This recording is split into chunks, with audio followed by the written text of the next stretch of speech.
વડોદરા જિલ્લાના અલાદપુરા ગામમાં એક દુઃખદ ઘટના સામે આવી છે। ગામની એક વાડીમાં યુવાનનું કરંટ લાગતા મોત નિપજતા સમગ્ર વિસ્તારમાં શોકનો માહોલ ગયો છે।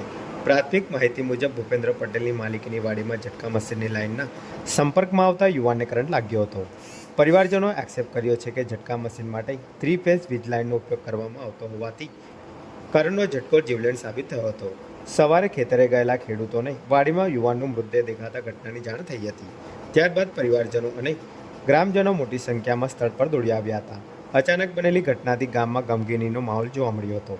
ઘટનાની જાણ થતાં પોલીસનો કાફલો સ્થળ પર પહોંચ્યો હતો અને મૃતદેહને પોસ્ટમોર્ટમ માટે ખસેડી આગળની કાર્યવાહી હાથ ધરી હતી।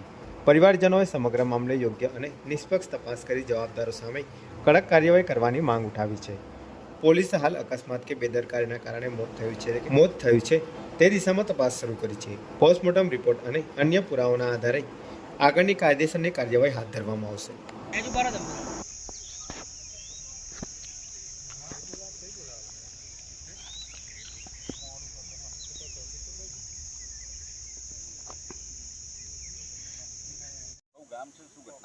વડોદરા તાલુકાનું અલ્હાદપુરા ગામ છે અને ભૂપેન્દ્રભાઈ રમણભાઈ પટેલની વાડી છે।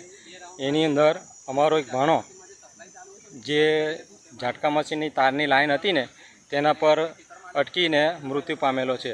એટલે અમને એવી શંકા જાય કે સાહેબ આ લોકોએ 3 ફેઝની લાઈન ગોઠવી હશે તો એનાથી એને કરંટ લાગેલો છે, એમાં એનું મૃત્યુ થયેલું છે।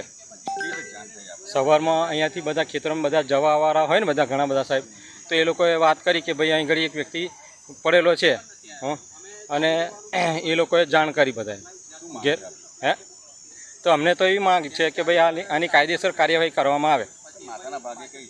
થોડી ઘણી ઈજા છે પણ કાયદેસર તો કરંટ લાગેલો છે સાહેબ એમ।